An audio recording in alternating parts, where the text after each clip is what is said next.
Okay, so now let's talk about the different methods we can use to prove that triangles are congruent.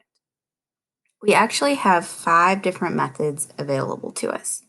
So the first method that we have is side-side-side congruence. Personally, I put the congruent symbol after my conjecture so that I make sure I keep these clear in my own head compared to similarity congruence conjectures. So side is pretty self-explanatory.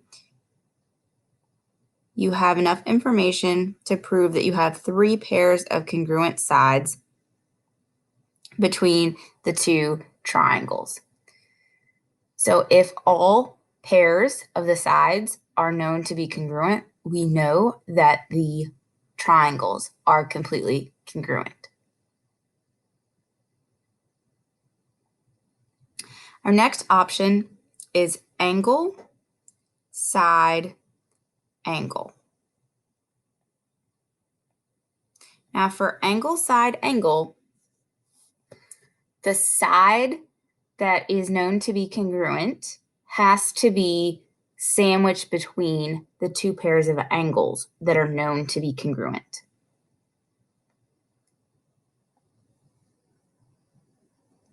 Alternately, we have angle, angle, side, angle, angle, side, where we have 2 pairs of congruent angles and one side, but that side is not between the pairs of congruent angles.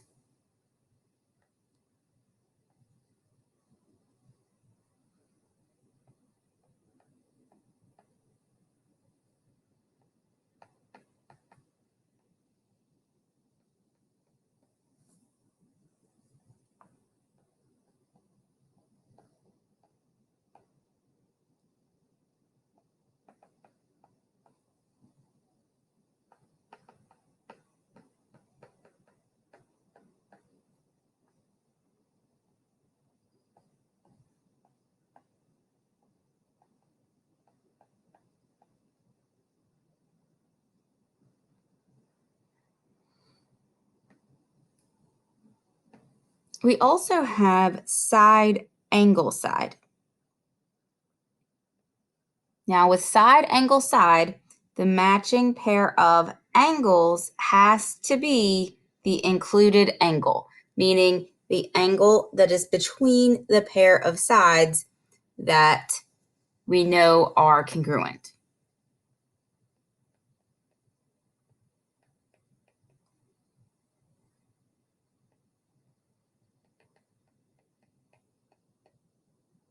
So when we say angle must be included, we mean it has to be this one that's sandwiched between the pairs of congruent sides. And the reason for this is that there are 2 options that do not work.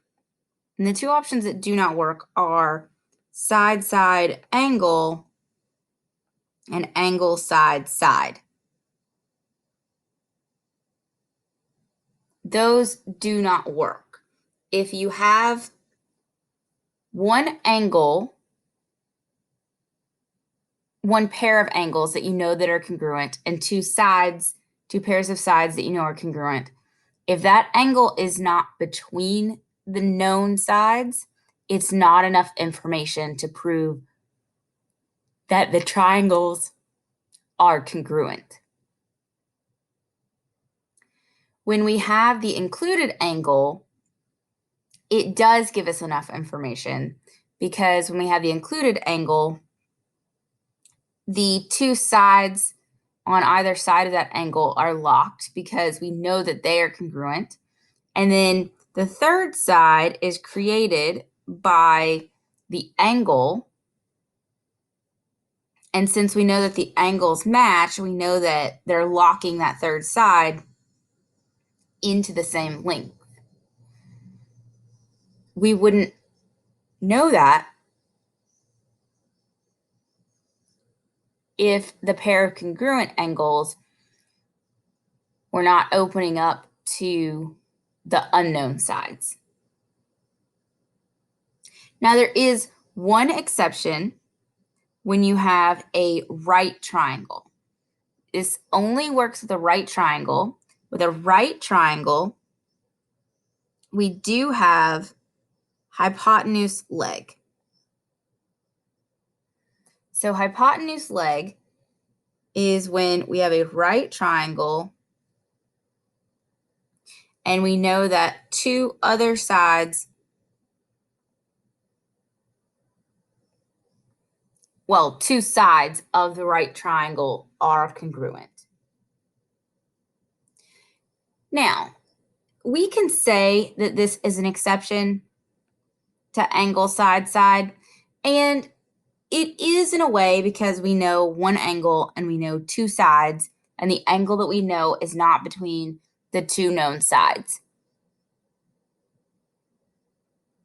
However, the reason why this is an exception to ASS is because of the fact that it's a right triangle, and if it's a right triangle and we know two of the three sides of the right triangle, we know that the Pythagorean theorem has to work, a squared plus b squared equals c squared. So if we know that two of the sides match, and of those two sides that match, we know one of them is the leg and one of them is the hypotenuse. When we solve for the Pythagorean theorem, there's only one value that works for the third side. So in reality, this is really just a modified side-side-side congruence, since the Pythagorean theorem locks in the value of that third side for a right triangle. So basically, we need three pairs of congruent angles or sides in some combination. The only combinations that don't work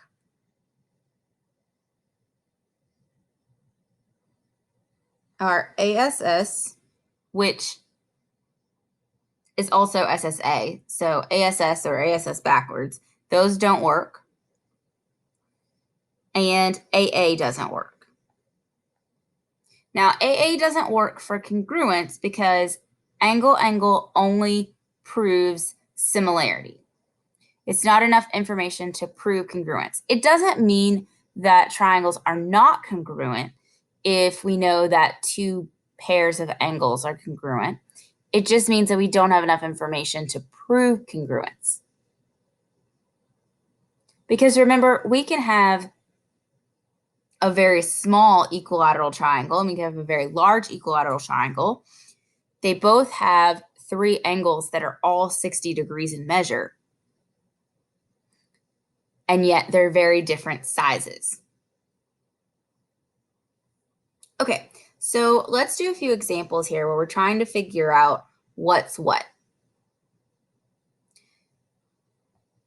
So for the first problem, we are told that T is the midpoint of line segment RP.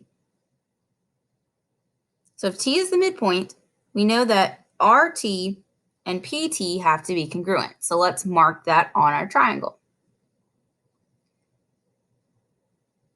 We are also told that ST is congruent to QT.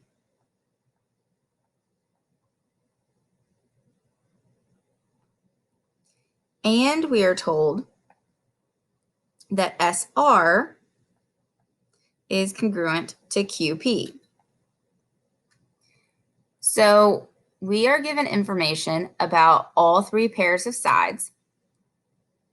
So that means we know that we're using side-side-side congruence conjecture, and our congruency statement, we can name the first triangle any order that we want. We just have to match that order in the second triangle.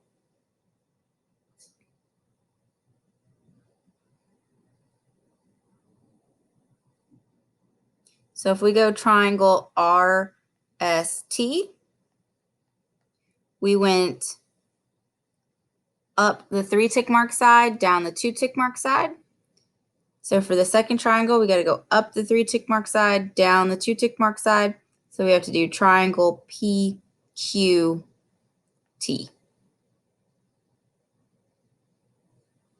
For example number 2, we are told that PT is congruent to GD and that PE is congruent to DO. And we're also told that angle D is 57 degrees. Well, angle P is already labeled as 57 degrees. So here we have side, angle, side. Side, angle, side.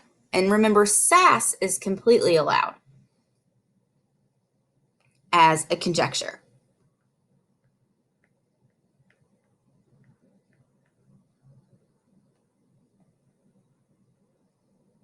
So we just have to match our order. So if I go TPE, so along the 1 tick mark side, then the 2 tick mark side. So triangle TPE is congruent to triangle. So I want to do the 1 tick mark side, then the 2 tick mark side. GDO.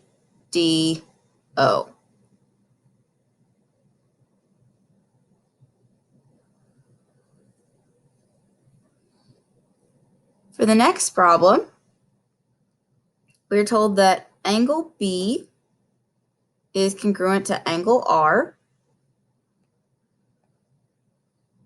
and angle A is congruent to angle Q. And then AC is congruent to QS. Now we have 2 angles and a side. 2 angles and a side works no matter what order. We just have to figure out which one it matches. So are the sides that are congruent sandwiched between the angles that are congruent? No, they're not. So it's not ASA, because in ASA, the side is sandwiched. So instead, we know that it's AAS.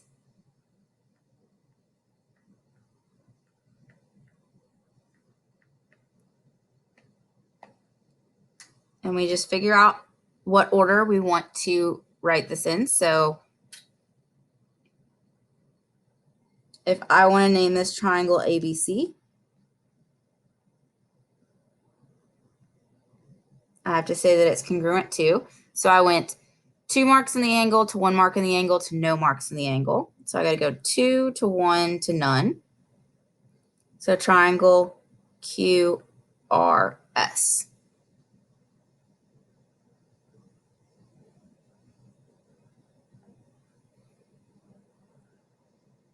For example 4, we're told that YK is congruent to TN, YU is congruent to TI, and then we're also told that YK is perpendicular to UK, which tells us that we have a right angle here. Then we're also told that TN is perpendicular to NI, which tells us we have a right angle here. This means we have pairs of right triangles. And when we have pairs of right triangles, we're always going to check our hypotenuse leg, because that conjecture only works for right triangles, and we use it often for right triangles.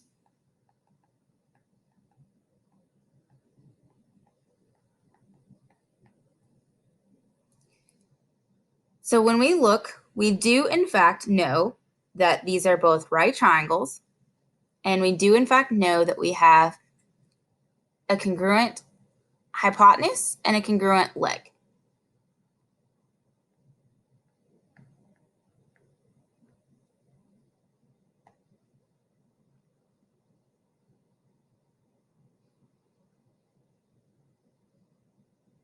So if I go triangle UKY, so I went down the blank side, up the one tick mark side. I got to go down the blank side, up the one tick mark side. So that would be triangle INT. And remember, the first triangle you can name however you want. It's the second one that has to match.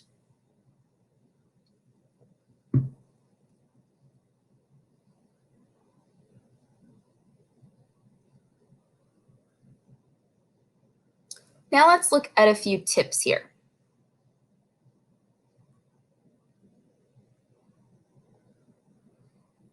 So if we're told that M is the midpoint of segment KL, that means we know that KM is congruent to LM.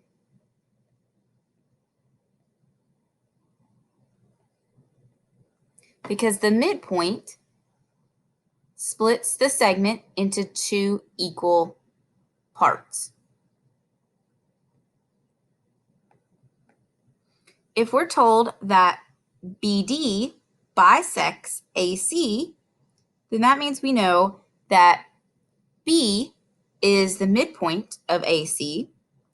So that means that AB is congruent to CB.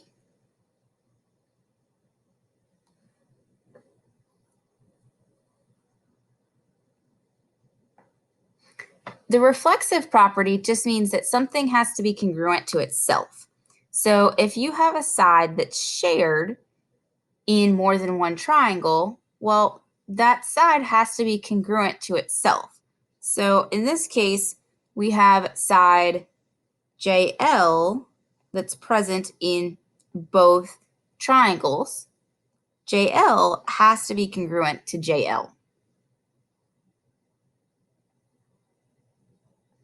Similarly, if we have two triangles that share an angle, so we've got this triangle here and then that triangle over there, they both share angle B.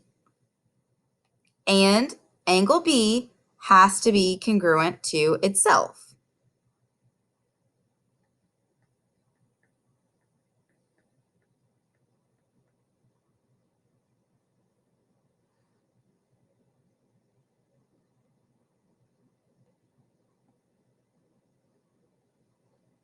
If we have right triangles, that means we know that angle G, in this case, is congruent to angle K, and that they're both equal to 90 degrees.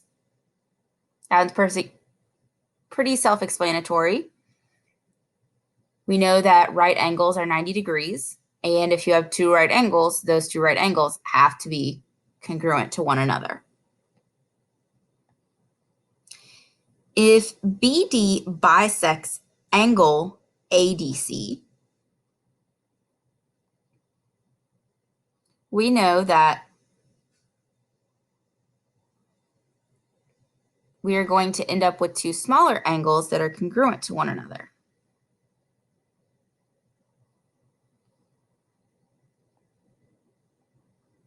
So we end up with this angle and this angle.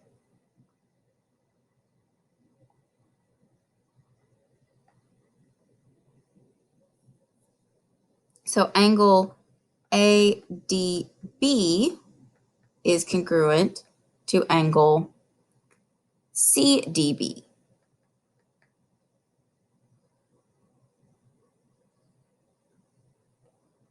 Now let's not forget that vertical angles are always, always, always congruent.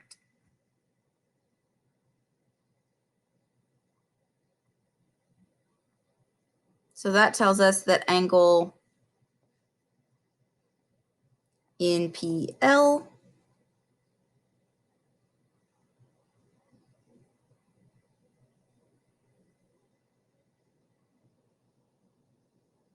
is congruent to angle OPM. In PL, OPM.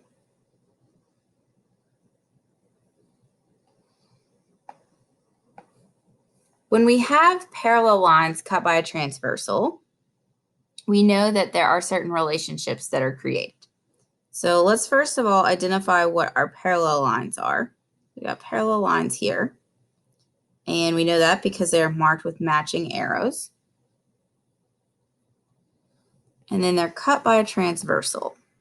So here's a transversal that they're cut by. And that happens, we end up with a pair of congruent angles there. So angle S is congruent to angle T.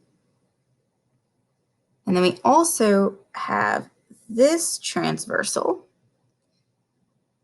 which is going to create another pair of congruent angles because these are alternate interior angles, meaning they're inside the parallel lines, but on opposite sides of the transversal.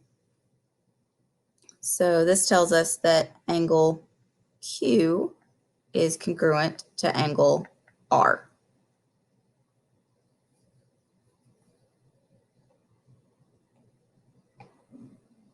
We can see this again over here. So we've got our parallel lines, and I'm just kind of extending the parallel lines so we can truly see the transversal.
Now, if we knew that the other pairs of sides were also parallel to one another, we would have even more information here.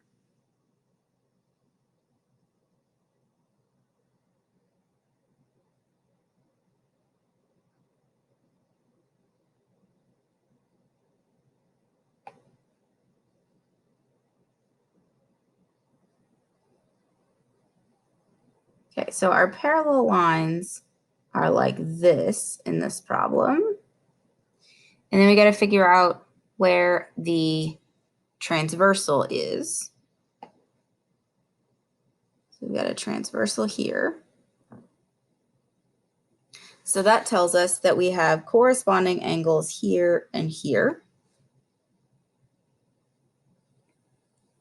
And corresponding angles are congruent. So we've got angle S is congruent to angle U. This is an S down here.